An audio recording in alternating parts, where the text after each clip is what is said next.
I thought I had the perfect life. Until I uncovered the truth.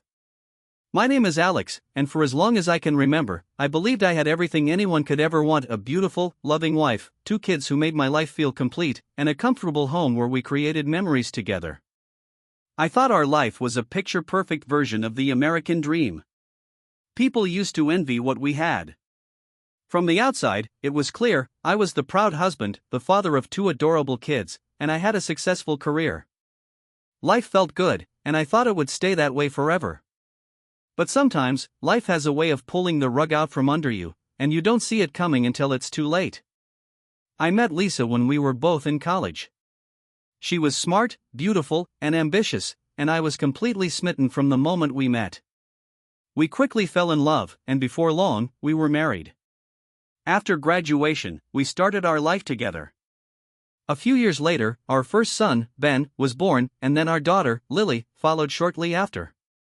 Watching them grow up in our cozy suburban home was everything I'd ever dreamed of. We had dinner together every night, took family vacations, and even enjoyed weekends on the couch binge-watching shows after the kids went to bed.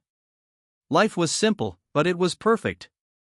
My wife Lisa was always there for me, always supportive. She took care of the house, the kids, and made sure our lives ran smoothly. I never once doubted her dedication to our family. She was my rock, and I was hers. We had our problems, like every couple, but nothing that seemed insurmountable. It wasn't until things started to shift slowly, almost imperceptibly, that I began to feel like something was off. The first sign I noticed was that Lisa had become more distant. At first, it was easy to dismiss. She started working late more often, claiming that her job at the marketing firm required extra hours. I supported her, even if it meant I had to take care of the kids alone a few extra nights a week. I always admired her dedication to her career, and I believed she was simply trying to climb the ladder.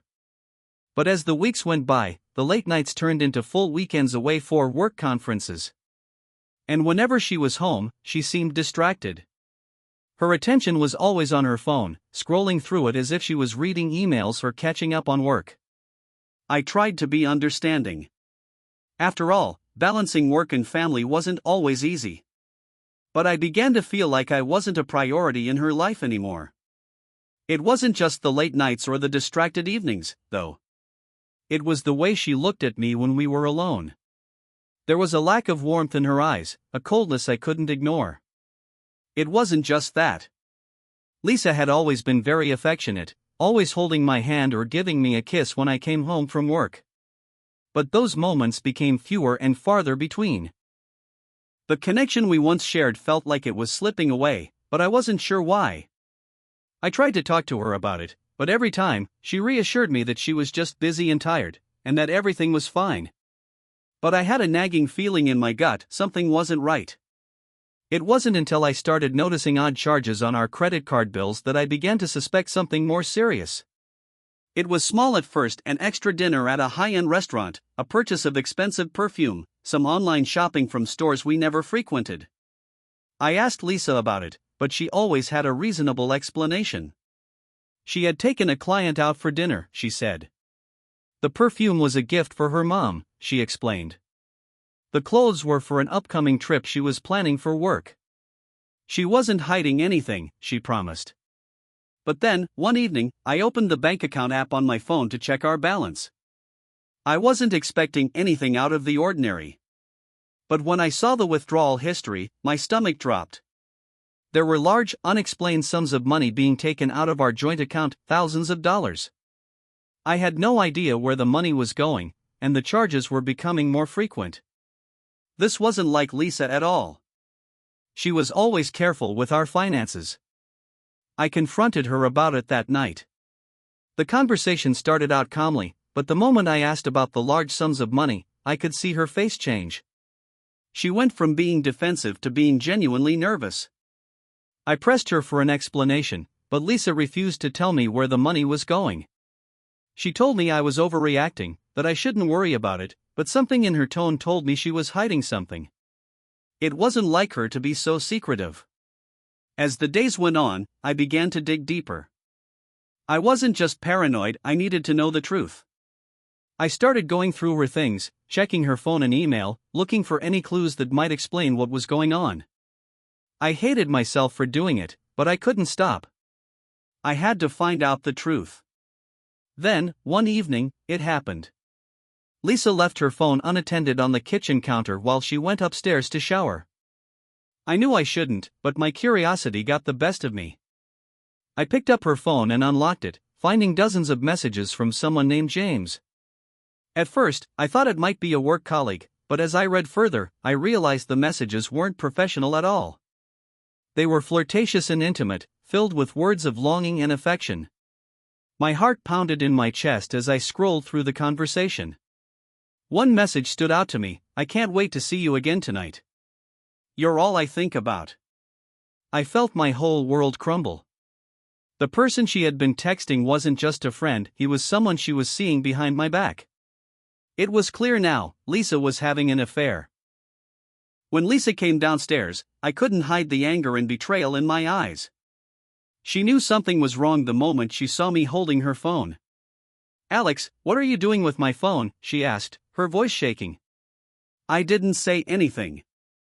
Instead, I handed her the phone. I watched as she scanned the messages and her face went pale.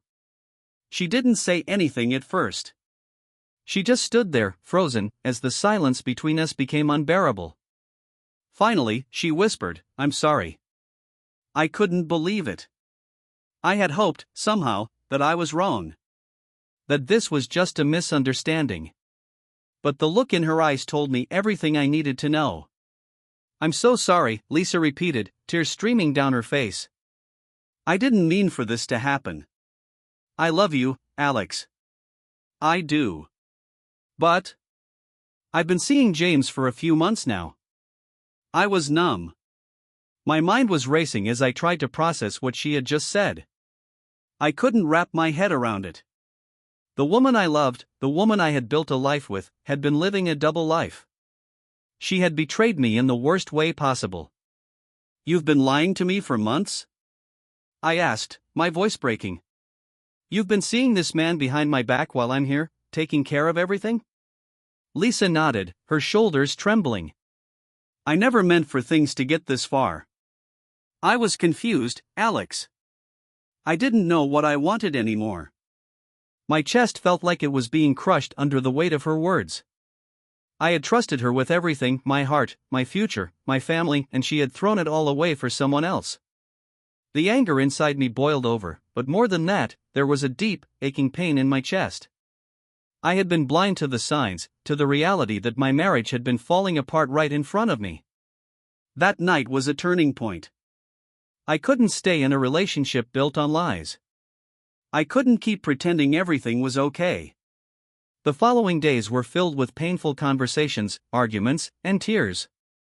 Lisa tried to explain herself, but nothing could take away the hurt I felt. She was sorry, but her apology felt hollow. The damage was done, and I couldn't erase it. In the end, I made the difficult decision to file for divorce. I couldn't stay in a marriage where there was no trust, no respect.